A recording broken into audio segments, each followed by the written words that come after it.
Okay, the next part is, अब आपको कुछ बातें पहले से पता है तो उसमें ज्यादा टाइम नहीं लगाऊंगा।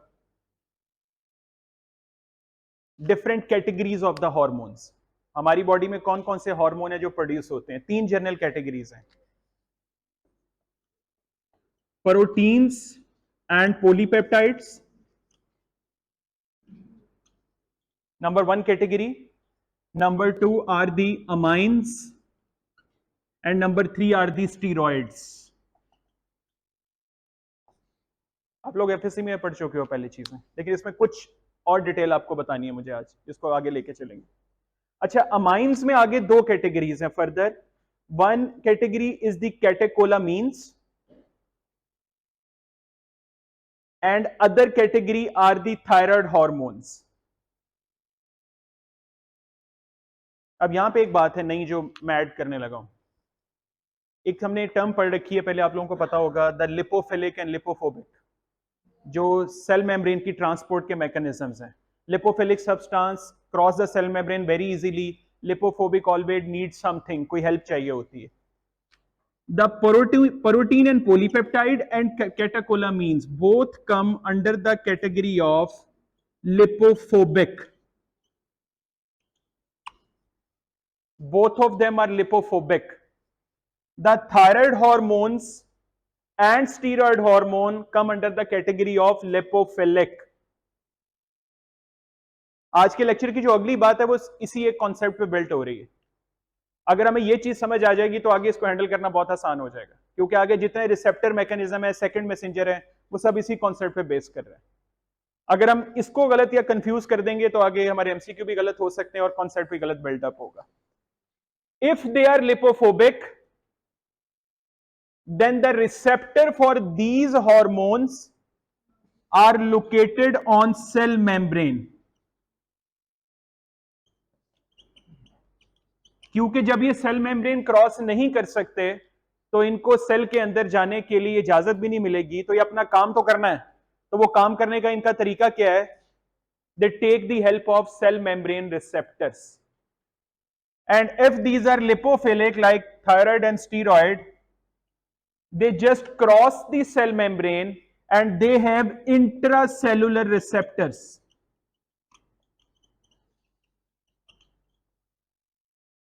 इनके रिसेप्टर सेल के अंदर पड़े हुए, सेल मेम्ब्रेन पे नहीं।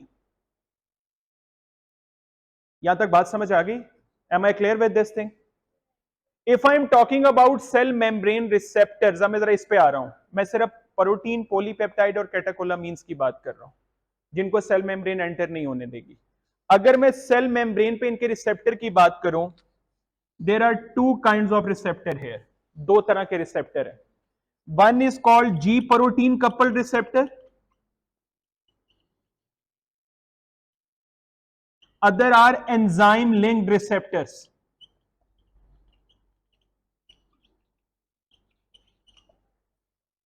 जी protein couple receptor and enzyme link receptor. Biochemistry के अंदर एंडोक्राइनोलॉजी का टॉपिक कर लिया या नहीं अभी? Okay okay. तो आज के बाद जब कभी जी प्रोटीन कपल रिसेप्टर का नाम सुनना है या एंजाइम लिंक रिसेप्टर का नाम सुनना है, इसका मतलब है सिर्फ इनमें से किसी की बात हो रही, या प्रोटीन हार्मोन्स की बात हो रही है, या पॉलीपेप्टाइड की बात हो रही है, या अमाइंस की नहीं, कैटेकोलामीन्स की बात हो रही। और अगर आपको ये पता लगे कि नहीं जी रिसेप्टर सेल मेम्ब्रेन पे है नहीं, अंदर है, अंदर भी दो लोकेशन है, वो भी अभी सॉर्ट आउट कर लेते हैं, तो इसका मतलब है या तो थायराइड हार्मोन्स की बात हो रही है या स्टीरॉयड हार्मोन्स की बात हो रही है। एमसीक्यू के लिए आसान कर देता हूं आपको आज, which of the following use G protein couple receptor, which will not be the answer? The steroid hormones and the thyroid hormone will not be the answer, they always have. अच्छा, intracellular भी दो locations हैं। If they are steroid hormones, their receptors are located in cytoplasm. If these are thyroid hormones, their receptors are located inside the nucleus, directly goes to the nucleus. Receptor कहीं भी हैं। Ultimate target कौन है हर hormone का? DNA. Ultimate target, चाहे वो protein है, polypeptide है, कैटेकोलामीन्स है, थायराइड है, स्टीरॉयड है, सबका अल्टीमेट टारगेट उन्होंने इस तक पहुंचना है, टारगेट सेल के डीएनए तक। क्यों? क्योंकि यहां से ट्रांसलेशन करवाना चाह रहे हैं और ट्रांसलेशन करवा के अपनी मर्जी के प्रोटीन्स बनवाने हैं, अपनी मर्जी के। अगर एक प्रोटीन हार्मोन है, we will take example of insulin, अगर अपने टारगेट सेल के अंदर गया है तो वहां अपनी मर्जी के प्रोटीन अगर प्रोड्यूस नहीं करवा रहा तो उसका कोई काम नहीं हुआ, यूजलेस। अगर थायराइड हार्मोन है, उसने अपने न्यूक्लियर रिसेप्टर तक पहुंचना है, अगेन पहुंच तो गया है लेकिन अगेन कोई यहां पे प्रोसेस में इश्यू है, तो थायराइड हार्मोन का मकसद पूरा नहीं हो रहा। Ultimate target the DNA of the host of the target cell. Now I have a question here, why a certain hormone have certain targets, why not every hormone has every target? क्योंकि blood के through जाना है ना, तो blood तो हर जगह जा रहा है। तो अगर ग्रोथ हार्मोन मेरे इंटीरियर पिट्यूटरी से रिलीज हो रहा है और वो रिलीज होकर ब्लड में शामिल हो रहा है, तो जहां जहां ब्लड जा रहा है वहां उसको जाना चाहिए। But why there are some specific target of specific hormones, why is it so? It's the location of receptor, और लोकेशन ऑफ रिसेप्टर भी जर्नलाइज्ड नहीं है, वो भी बहुत स्पेसिफिक है। जी प्रोटीन कपल रिसेप्टर का यह मतलब नहीं है कि जी प्रोटीन कपल रिसेप्टर फिर एक ही हार्मोन के लिए एक जैसे होते हैं, बहुत सारे हार्मोन के लिए एक जैसे नहीं है। ये नहीं है कि 15 हार्मोन प्रोटीन है तो सब एक ही जी प्रोटीन कपल रिसेप्टर के पास आ रहे हैं, उसमें आगे भी कैटेगरीज है, वो उस पे उसकी तरह भी मैं जाता हूं, लेकिन अभी हम इसको जरा एब्जॉर्ब कर लें इस चीज को। तो अभी तक जो हमने थ्योरी की है, हमने हार्मोन रिलीज करवाया, वो ब्लड में एंटर हुआ है, ब्लड में एंटर होके it has reach the target cells, target cells में अपने रिसेप्टर ढूंढे हैं उसने अपनी नेचर के हिसाब से, और अपने रिसेप्टर पे जाके बाइंड हो गया है, और अल्टीमेटली उसने डीएनए को स्टिमुलेट करके टारगेट सेल में अपनी मर्जी की प्रोटीन्स बना ली। अब ये जो दरमियान में स्टेप है ना, कि जब अपने रिसेप्टर पे बाइंड करता है और वो प्रोटीन बनाता है, मैं उसकी बात करता हूं, ये दरमियान में स्टेप कैसे होता है, क्योंकि ये नेक्स्ट एससीक्यू है प्रॉफ का आपका। अब अगली बात गौर से सुननी है। अब मैं यहां पे हेडिंग चेंज कर रहा हूं, मैं हेडिंग दे रहा हूं जी प्रोटीन कपल रिसेप्टर्स।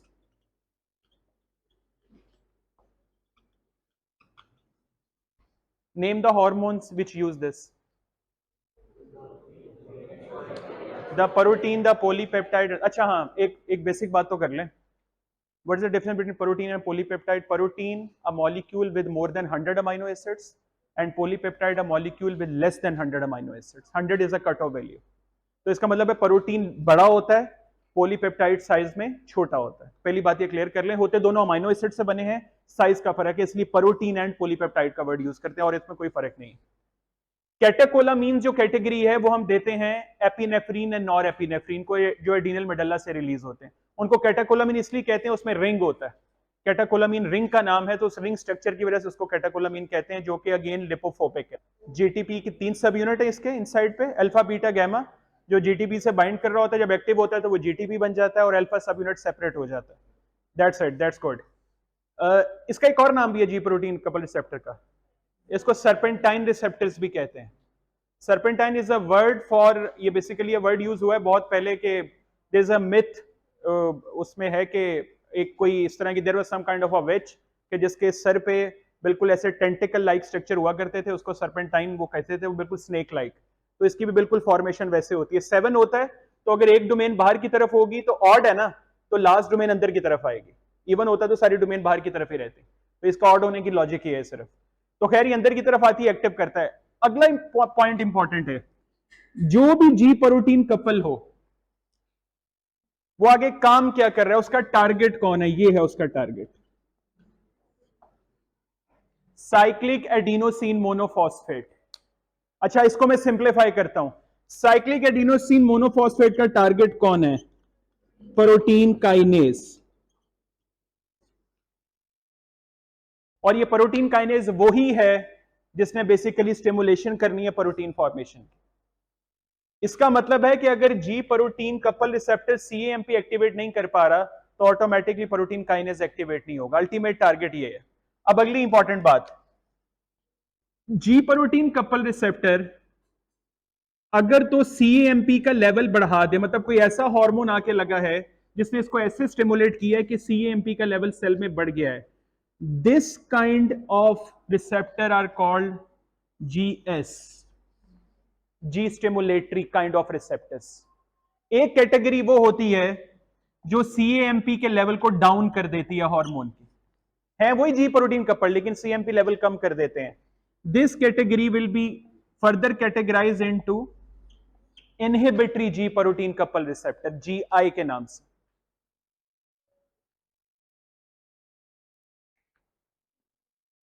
एक और काम भी करता है जी प्रोटीन, कर सकता है, इसके अलावा भी इसका एक रूट है, it can activate phospholipase mechanism,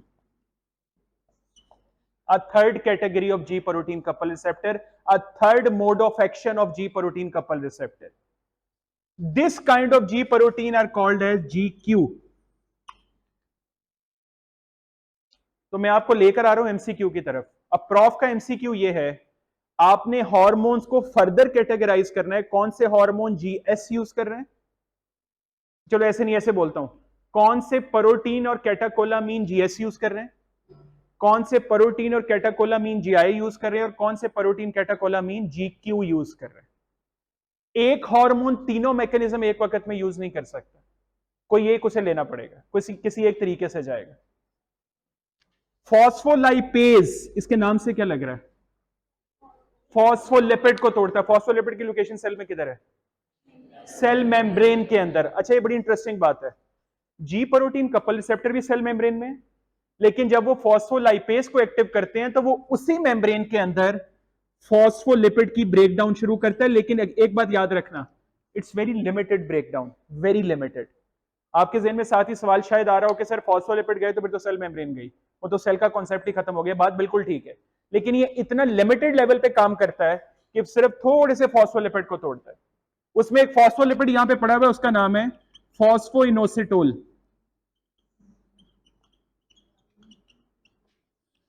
PIP2 कहते हैं, फॉस्फोइनोसिटोल डाइफॉस्फेट।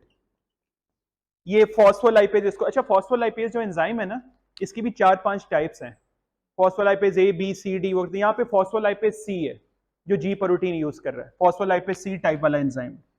ये असल में ना फॉस्फोलिपिड की डिफरेंट टाइप्स को डिफरेंट एंजाइम तोड़ते हैं, तो यहाँ पे फॉस्फोलाइपेज सी जो PIP को तोड़ता है, और PIP को जब टूटता है तो दो चीजें निकलती हैं, IP3 और डायसाइल ग्लिसरॉल। ये डायसाइल ग्लिसरॉल जो है ना, ये बिल्कुल वही काम करता है जो CAMP करता है। डायसाइल ग्लिसरॉल भी क्या करता है, काइनेज को, प्रोटीन काइनेज को एक्टिव करता जाता है। तो एक मिनट मैं इसको नटशेल बनाता हूं इसका। अगर मैं बात कर रहा हूं फॉस्फोलाइपेज सिस्टम की, तो CAMP का रिप्लेसमेंट यहां पे कौन है, डायसाइल ग्लिसरॉल। CAMP का रिप्लेसमेंट वो है इस पूरे पाथवे के अंदर। और जो प्रोटीन हार्मोन या कैटाकोलामीन्स इस रूट के थ्रू आ रहे हैं उनको कौन से वाले कहते हैं, GQ। They are known as GQ। एक इन GS और GQ की कॉमन बात क्या है, बोथ आर स्टिमुलेटरी। इनके एंड पे जो भी काम होगा वो प्रोटीन काइनेज को एक्टिवेट ही करेगा, डीएक्टिवेट नहीं करेगा। जो GI है उसका रूट ही बिल्कुल सेपरेट है, वो प्रोटीन काइनेज को इनएक्टिव करता है, वो CAMP के लेवल को डाउन करता है। इसका बिल्कुल रूट और बिल्कुल वो प्रोसेस से डिफरेंट है। CAMP and phospholipase, they are collectively called as second messenger system।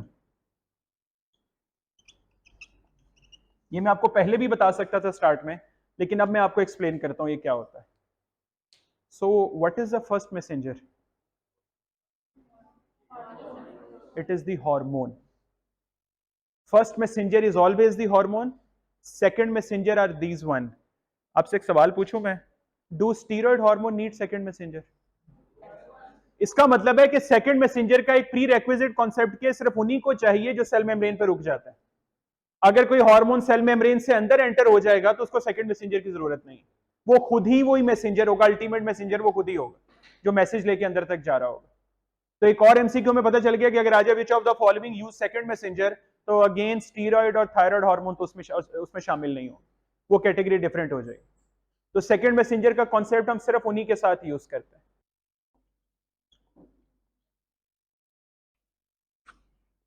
The second method जो यूज कर रहे थे सेल मेम्ब्रेन रिसेप्टर वाले, that was basically the enzyme link receptor. Enzyme link में जी प्रोटीन की बिल्कुल इन्वॉल्वमेंट नहीं होती है, ये एक एंजाइम का कैस्केड होता है। इसकी डायग्राम बनी, मैं आपको कल दिखा भी दूंगा, स्लाइड भी मेरे पास बनी हुई है, वो मैं आपको कल दिखा दूंगा। तो वो स्लाइड्स आप देख लेंगे, वो सिर्फ मैकेनिज्म है, वो पता लग जाएगा कैसे हार्मोन बाइंड किया है। अच्छा, इसके ना मैं हार्मोन आपको तीन जरूर आपको मैंने बताने हैं, क्योंकि ये एमसीक्यू ज्यादा आता है एंजाइम लिंक्ड का। तीन फेमस हार्मोन है, याद रख लो इसके, insulin, prolactin and leptin. These are the three hormones of the human body which use the enzyme linked pathway. All other protein and catecholamines, they use the G protein couple, G protein couple receptor. ये तीन का याद रखना, MCQ इन तीनों का आ जाता है। Insulin release by pancreas, prolactin release by anterior pituitary and leptin is release by adipose tissue. ये तीन हार्मोन है, तीनों के तीनों एंजाइम लिंक यूज करते हैं, बाकी रिमेनिंग इनमें से कोई एंजाइम लिंक यूज नहीं करता। अब एक चीज जो आपको इसमें से खुद तैयार करनी है, जो मैं कल आपसे आके पूछूंगा, वो सुन लो कि कौन से हार्मोन कौन सा मैकेनिज्म यूज करते हैं। ये आपका प्री रेक्विजिट है। और इसमें सिर्फ इतना ही नहीं, कौन सा मैकेनिज्म वो तो आप कर लोगे, जी प्रोटीन। उसमें जी प्रोटीन में जीएस कौन सा यूज कर रहे हैं, उसमें जी क्यू कौन यूज कर रहे हैं, जीआई कौन सा यूज कर रहे हैं, और उसके बाद उसका आगे सिस्टम कैसे चल रहा है, ऑफ कोर्स वो तो आपको पता ही होगा। एंजाइम लिंक वाले मैंने करवा दिए, सेपरेट हो गए। स्टीरॉइड हार्मोन कहां कहां से प्रोड्यूस होते हैं? नेम द और name the endocrine. Is there any steroid hormone produced by pituitary gland? No, there is no steroid hormone produced by pituitary. Is there any steroid hormone produced by adrenal gland? Yes. Adrenal cortex वाले सारे के सारे. Is there any steroid hormone produced by adrenal medulla? No. They produce catecholamines, the epinephrines and norepinephrines. और कोई steroid hormone? Of course, the gonadal hormones. Female में दो हैं, oestrogen and progesterone, और मेल में टेस्टोस्टेरॉन। मेल में एक ही। तो इसका मतलब है ये सारी कैटेगरी एडिनल कॉर्टेक्स वाले और गुनेड्स वाले, ये दोनों के दोनों स्टीरॉइड में आएंगे। इसके अलावा कोई स्टीरॉइड हार्मोन और नहीं। हाँ, एक और है, लेकिन वो एक स्पेशल कैटेगरी है, placenta. Placenta also produces oestrogen and progesterone and they are also included in the steroid category, लेकिन प्लेसेंटा एक टेम्परेरी फेज है। अगर परमानेंट में उसमें बात करनी है तो परमानेंट में वही जो मैंने आपको पहले बताया। Thyroid hormone produce by thyroid gland, catecholamine produce by adrenal medulla. इसका मतलब है इसके अलावा जितने भी हैं वो सब के सब या तो प्रोटीन्स हैं या पॉलीपेप्टाइड, जितने भी हैं। What about calcitonin? It's a polypeptide. What about parathyroid hormone? It's protein और पॉलीपेप्टाइड। बाकी मतलब जिसका नहीं भी पता, उसमें मेलेटोनिन नहीं पता हमें, पॉलीपेप्टाइड, वो उस कैटेगरी में फिट हो जाएगा। एरिथ्रोपोइटिन का नाम सुना हुआ? कौन सी नेचर में आता है? पॉलीपेप्टाइड। अब अगर आपको यह पता चल गया है कि एक हार्मोन पॉलीपेप्टाइड है, तो अगला काम आपने अब यह तलाश करना है कि ओके कि वो सेल मेम्ब्रेन पे जाके कर क्या रहा है। आइदर वो जी प्रोटीन यूज कर रहा है और जी प्रोटीन में जी क्यू यूज कर रहा है, जीएस। जहां पे बच्चे गलत करते हैं एमसीक्यू, यही है कि जीएस है या जी क्यू है, यहां पे गलती होती है, इसको मिक्स कर जाते हैं।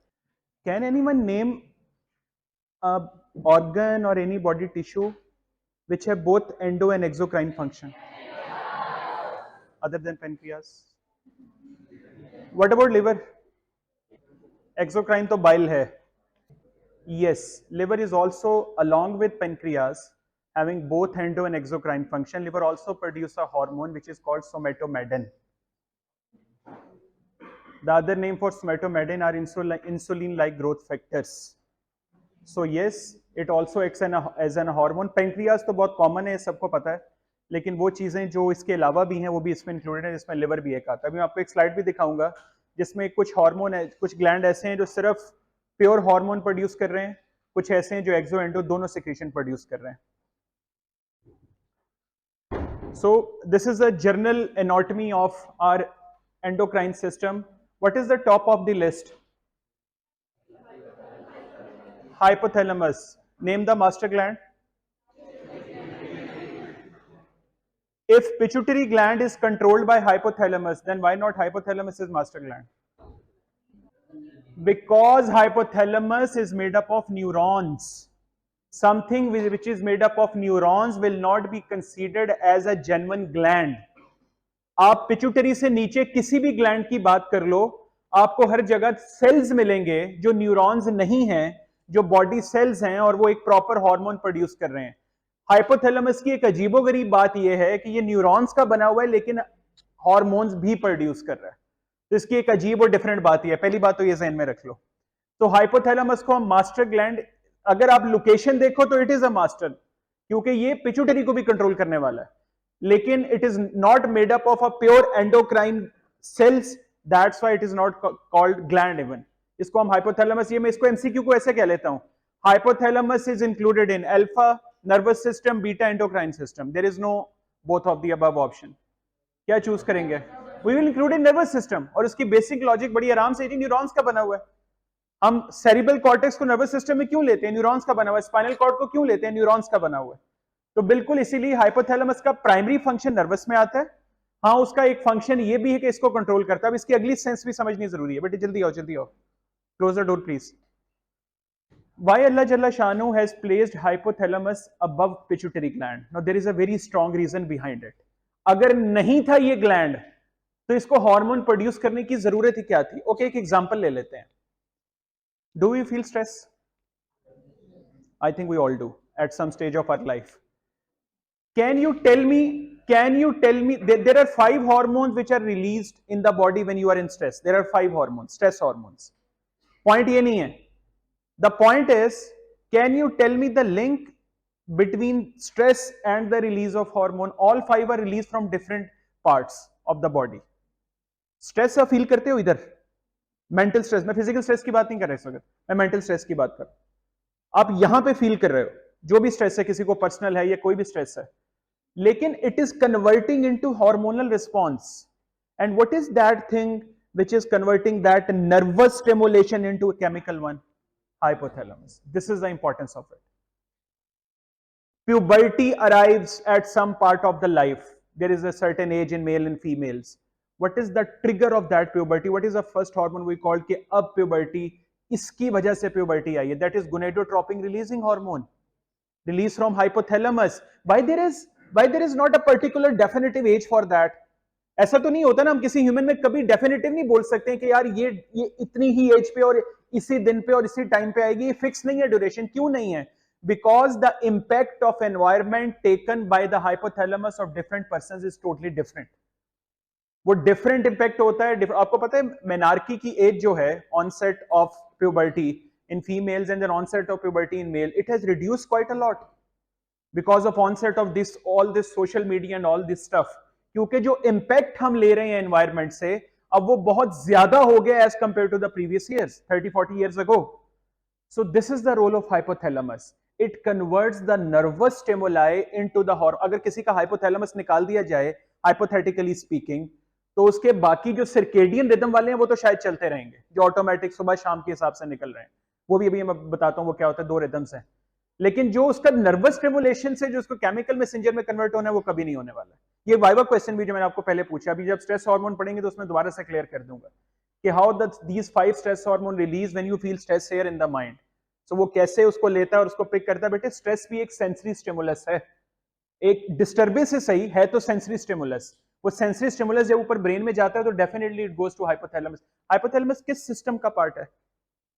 एंडोक्राइन के अलावा नर्वस में किस सिस्टम का पार्ट है? Limbic system, feelings.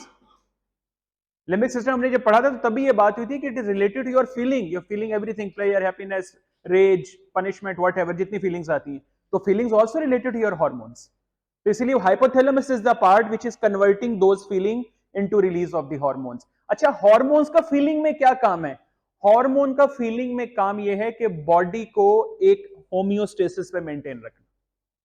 फीलिंग्स आपको हमेशा बाउंड्री से बाहर लेके जाती हैं, लेकिन जो बॉडी वाइज आपके ब्लड प्रेशर को, आपके हार्ट रेट को, आपके उस चीज को, सारी चीजों को, आपके ब्लड ग्लूकोज लेवल को, आपके ब्रेन को, आपको पता है जब स्ट्रेस होती है there is a single organ जिसकी एक्टिविटी ग्राफ यहां से यहां चला जाता है, that is brain.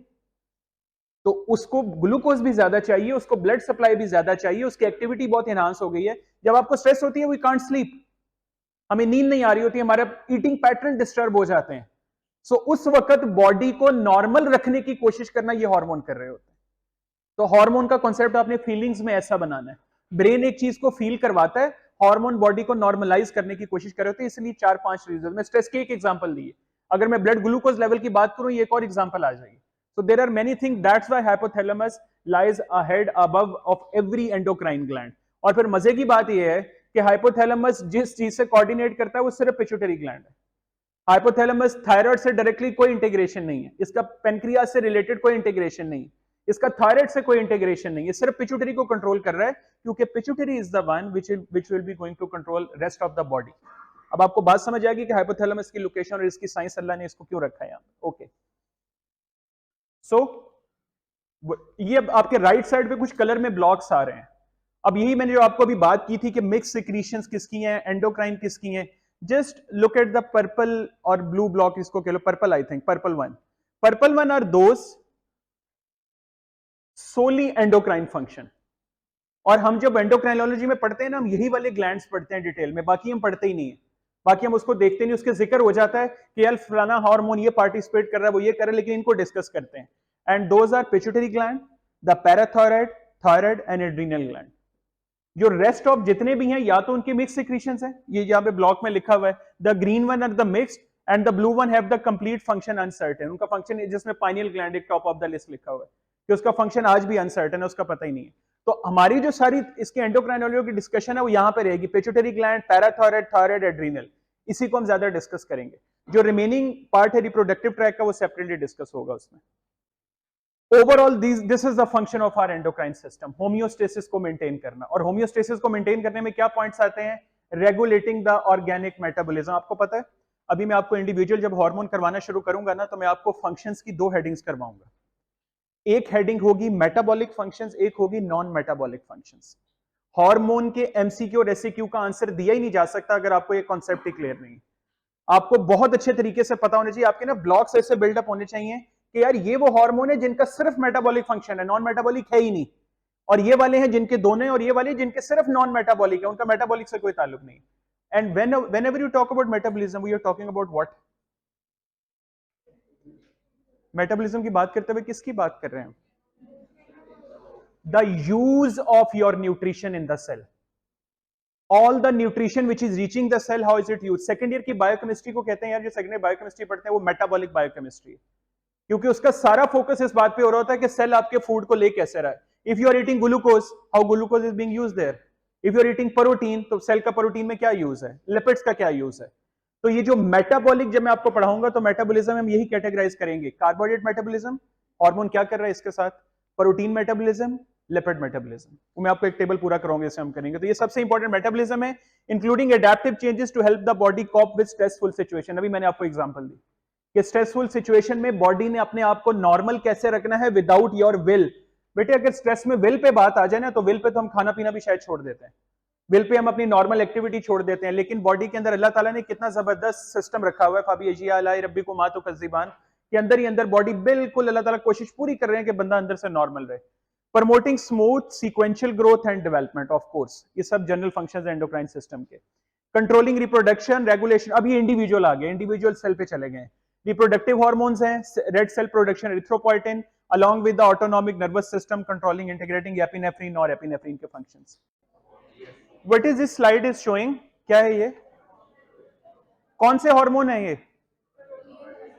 Endoplasmic reticulum show हो रहा है, rough endoplasmic reticulum. These are the formation of protein और पेप्टाइड हार्मोन। और इसमें पता है एक बात याद रखना, सुन लो, there are 3 names used for every peptide hormone during formation. 3 names for every peptide. Just take one example, insulin ले लेते हैं। The very initial hormone when it is newly formed by the endoplasmic reticulum, that is called pre-pro hormone, pre-pro insulin. When it is again passing through the Golgi apparatus, after passing through, it is called pre-hormone or pre-insulin. And finally, when it is able to release out of the cell, then it is called insulin or a proper hormone. So pre-pro hormone, pro hormone, and then final hormone. Pre-pro hormone का नाम कब दे रहे हैं? Endoplasmic reticulum से निकलते हुए। Pro hormone का नाम कब दे रहे हैं? गोल्जी अपरेटस से। And finally at the time of release it is called a proper hormone. And steroid hormone, ये स्टीरॉयड का बेसिक स्ट्रक्चर है जिसमें टेस्टोस्टेरोन और ईस्ट्रोजन का कंपैरिजन बेसिक दिखाया हुआ है, और हमें पता है कि these are all made up of cholesterol. What are the 4 functions of cholesterol in human body? Cell membrane fluidity maintenance, bile salt formation, वो सेल मेम्ब्रेन में प्रोस्टाग्लैंडिन चले जाएंगे, बाइल सॉल्ट फॉर्मेशन उसमें आ जाता है। ठीक है, जो 4th फंक्शन है बाइल सॉल्ट फॉर्मेशन, उनमें से एक स्टीरॉयड फॉर्मेशन भी है।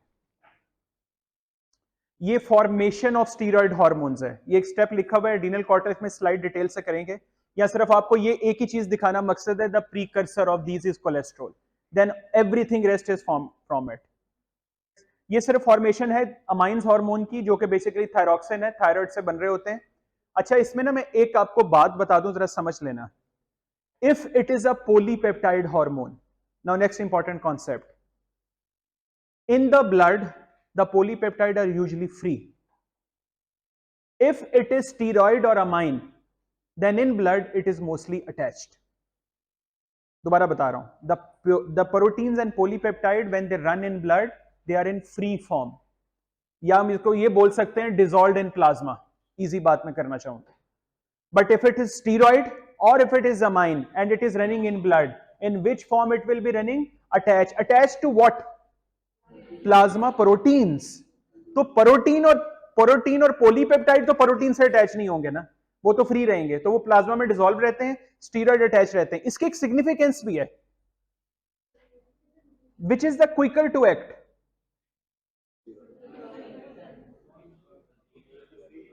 चलो ऐसे पूछ लेता हूं, which is quicker to attach to its receptors? The protein hormones free form में है, जहां रिसेप्टर मिलेगा बाइंड कर जाएंगे, चाहे वो जी प्रोटीन कपल्ड है चाहे एंजाइम लिंक्ड है, फॉरन बाइंड कर जाएंगे। Steroid hormones take some time, when they reach their destination पहुंच भी जाते हैं, लेकिन सेल मेम्ब्रेन के अंदर डिफ्यूज भी आराम से कर सकते हैं, लेकिन प्रोटीन से उतरते बड़ी मुश्किल से, इतनी आराम से जाते नहीं। मैं सेंस सिर्फ आपको ये बताना चाह रहा हूं कि जो फ्री फॉर्म में है उसकी क्लियरेंस भी जल्दी है, जो अटैच फॉर्म में है उसकी क्लियरेंस स्लो है। जो फ्री फॉर्म में है वो रिसेप्टर को बाइंड भी जल्दी करता है, और जो अटैच फॉर्म में वो रिसेप्टर को बाइंड करने में थोड़ा टाइम भी लेता है।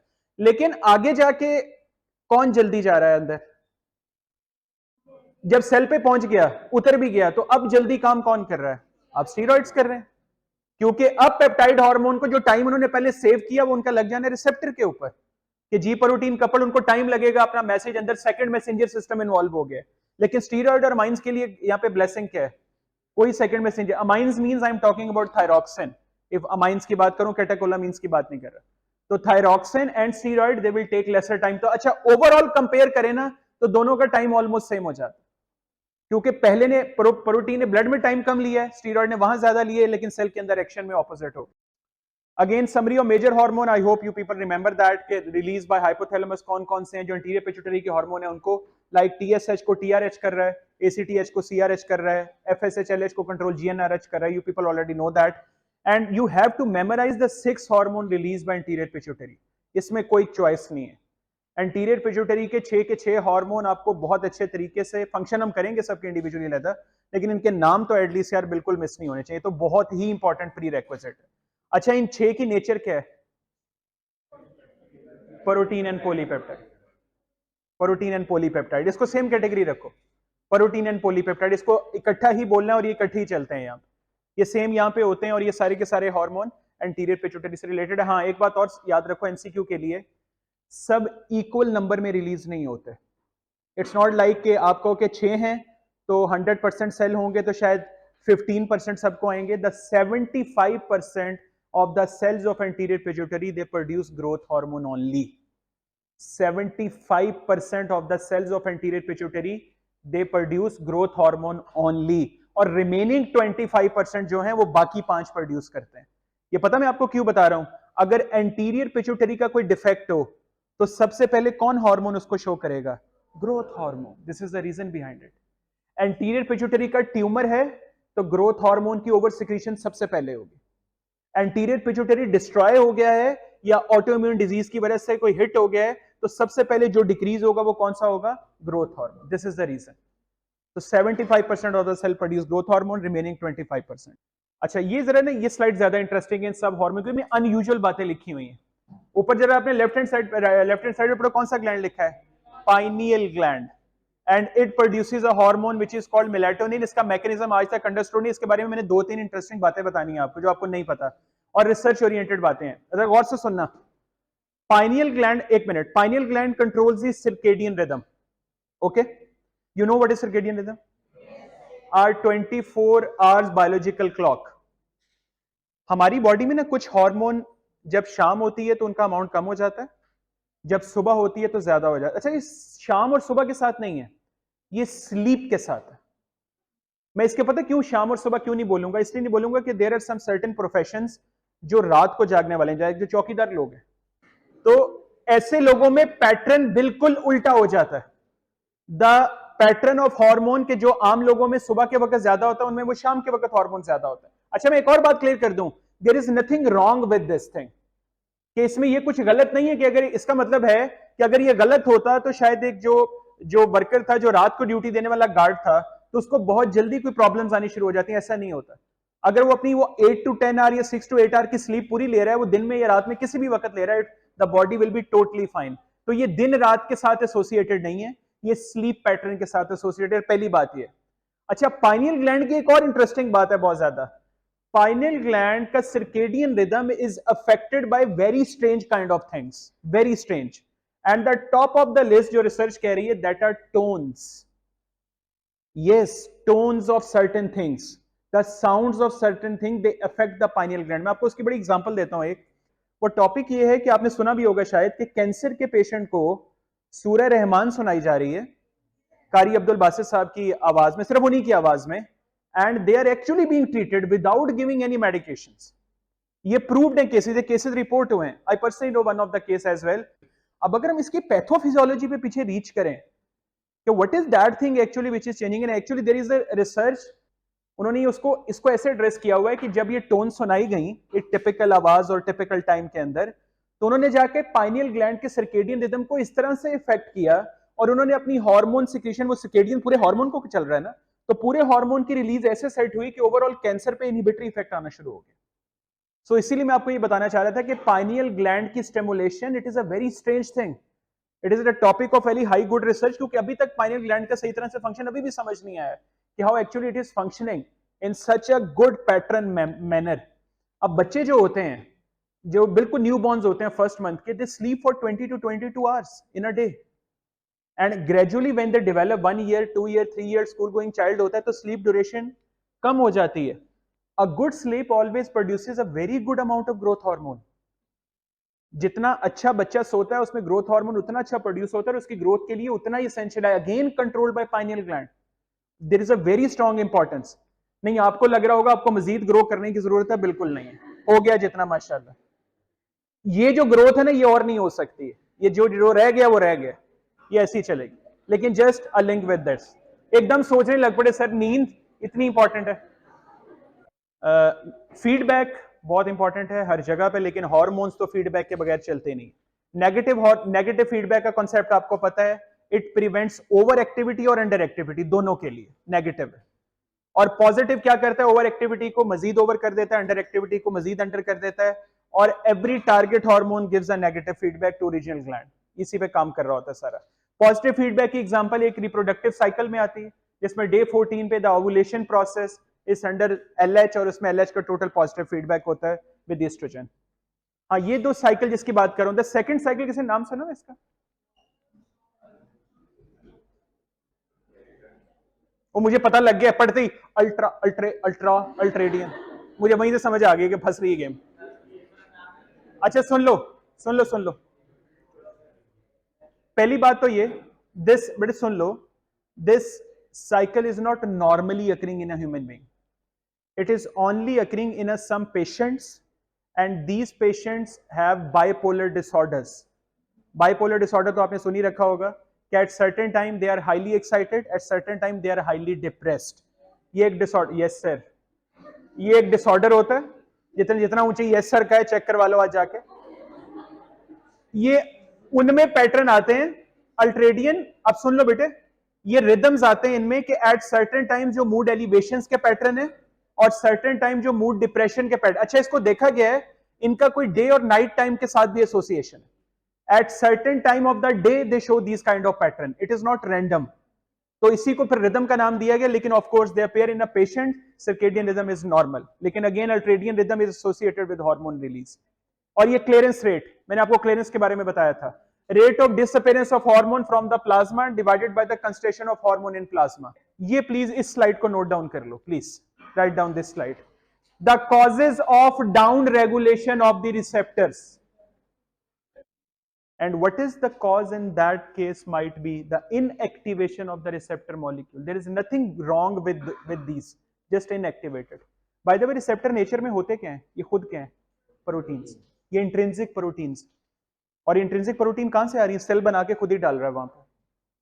जरा इमेजिन करो, एक हार्मोन अपने रिसेप्टर पे पहुंच रहा है, लेकिन रिसेप्टर की इन 5 में से किसी एक वजह से डाउन रेगुलेशन हुई है, तो वो हार्मोन कभी भी अपना एक्शन कंप्लीट नहीं कर सकेगा.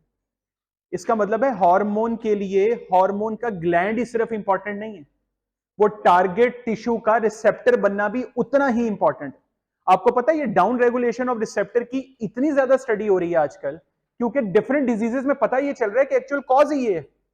There is a down regulation of in many a disease of hormonal disorders, कि जिसमें और इनमें से 5 में से कोई भी कॉज बन रही है.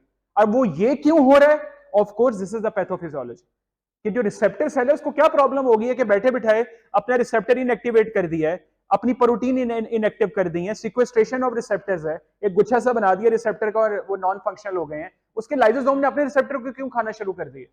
What's the reason behind that? Of course इसके पीछे और भी बातें हैं, लेकिन इंडिविजुअल डिजीज में बहुत ज्यादा इंपॉर्टेंट एड्रेस हो रहा है. अच्छा, मैं एक और आपको बात बताऊं, एक और बात सुन लो. Does it happen normally? Yes. मैं बताता हूं नॉर्मली कैसे, सुन लो, एसोसिएट कर दूं आपको वाइवा क्वेश्चन के लिए. The example is testosterone. What happens? There is a certain surge of hormone, and then there is certain decline of hormone because of just one thing, the certain down regulation of its receptors. वो blood में अभी मौजूद होता है, लेकिन एकदम receptor down regulate कर जाते हैं. ये नॉर्मली होता है कि एक हार्मोन एकदम जब अपना काम कर चुका होता है, रिक्वायर्ड जो करना है वो कर चुका है, तो एकदम से वो कहां गायब हो जाता है, उसका काम किधर चला जाता है? क्योंकि उसकी सबसे इंपॉर्टेंट रीजन है उसके रिसेप्टर डाउन रेगुलेट हो जाते हैं. उसका सेल ही ट्रिगर देता है नेगेटिव फीडबैक से, now no more hormone is needed, now the time is ended. तो उसका सब देखो, मेरी बात सुनो, हार्मोन रिलीज हो चुका है अपने ऑर्गन से, अब उसने जाना कहां है? अपना काम करना है. काम करने के बाद या तो किडनी से निकल जाना है या लिवर के पास चले जाना है डिस्ट्रॉय होने के लिए. वो ब्लड के थ्रू ही जाएगा ना, तो ब्लड में तो मौजूद है अभी, लेकिन एकदम एक्टिविटी क्यों खत्म हो जाती है उसकी? The down regulation of receptor. So it can happen normally as well, it can happen in disease as well, and similarly there is up regulation as well. अगर डाउन रेगुलेशन होती है तो कभी कभी इतना इमरजेंसी एक हार्मोन चाहिए होता है that the receptor are not being that in quantity, और वो अप रेगुलेट हो रहे होते हैं, और वो कुछ हार्मोन अप रेगुलेट करते हैं इसको. The stimulating hormone induces greater than normal formation of the receptor bye enhancing the protein manufacturing machinery, कि जो जितना वो जो सेल में न्यूक्लियस और ट्रांसलेशन का प्रोसेस है उसको एनहांस कर देते हैं. अप रेगुलेट की कोई एग्जांपल आती है? ADH.